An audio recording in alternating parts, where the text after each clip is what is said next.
Bonjour, bienvenue à tous dans cet épisode où nous allons plonger au cœur d'un sujet qui me passionne et qui a changé mon accompagnement, le système nerveux autonome ou SNA.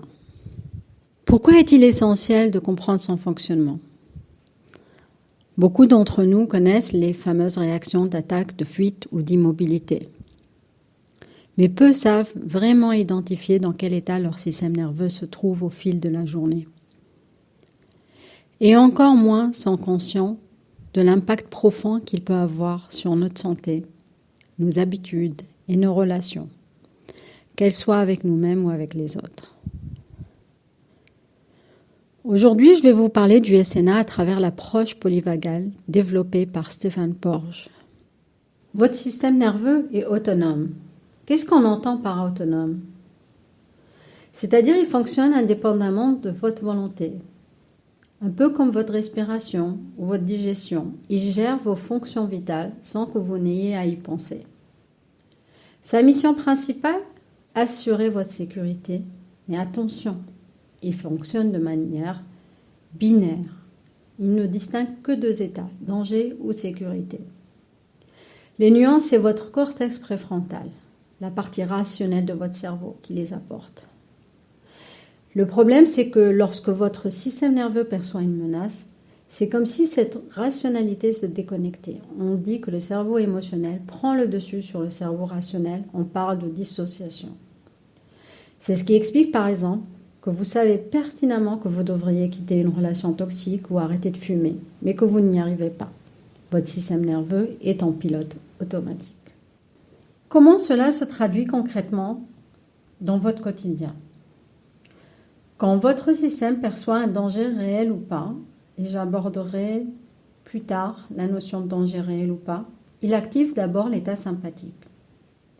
Cet état sympathique peut durer que quelques secondes pour certaines personnes.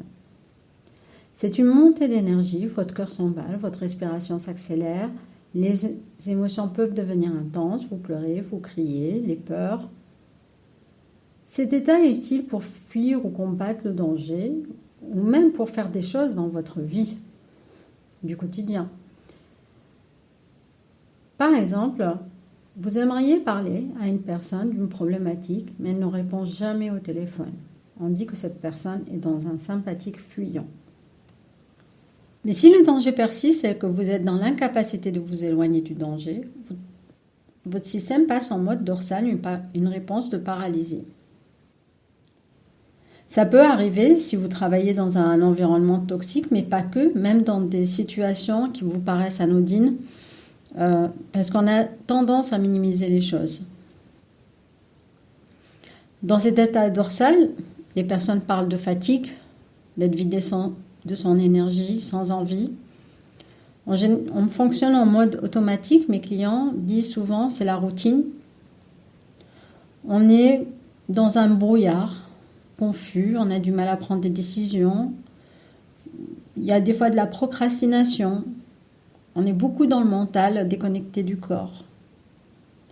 Cet état peut être à l'origine de nombreux troubles, insomnie, déséquilibre alimentaire, addiction ou des comportements sexuels inadaptés.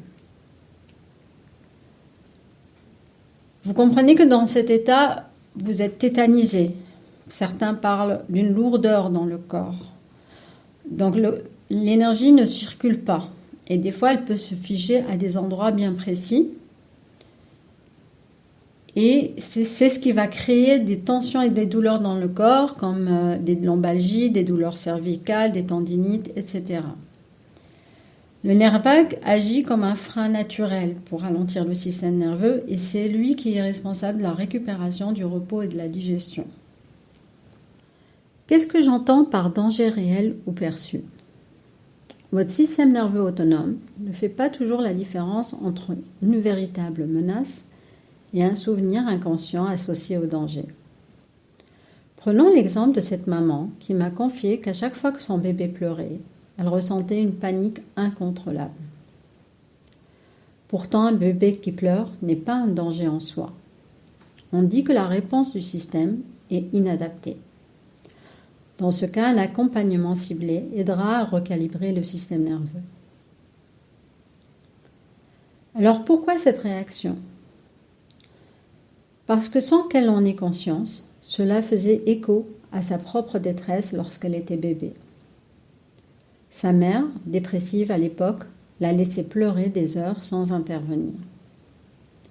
Son système nerveux, marqué par ce souvenir émotionnel profond, percevait les pleurs de son enfant comme une menace.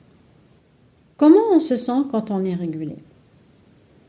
Lorsque votre système est bien régulé, vous vous sentez en sécurité. Vous êtes en lien avec vous-même et avec les autres.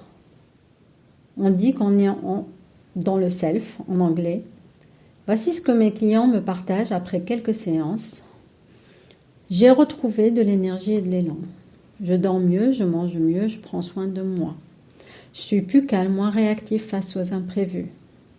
Je suis moins nerveuse, il y a moins le sentiment d'urgence. Alors, comment avancer? La clé est d'apprendre à reconnaître les signaux que votre système nerveux vous envoie. Vous sentez-vous parfois fatigué sans raison apparente d'une manière instantanée? Ressentez-vous cette urgence face à certaines situations? Est-ce que votre réaction est vraiment adaptée? Je vous invite à réfléchir à ces questions. J'espère que cet épisode vous a aidé à mieux comprendre vos propres réactions ou celles des personnes qui vous entourent. Et si le sujet vous a interpellé, n'hésitez pas à partager vos réflexions et vos questions. À très bientôt pour un nouvel épisode.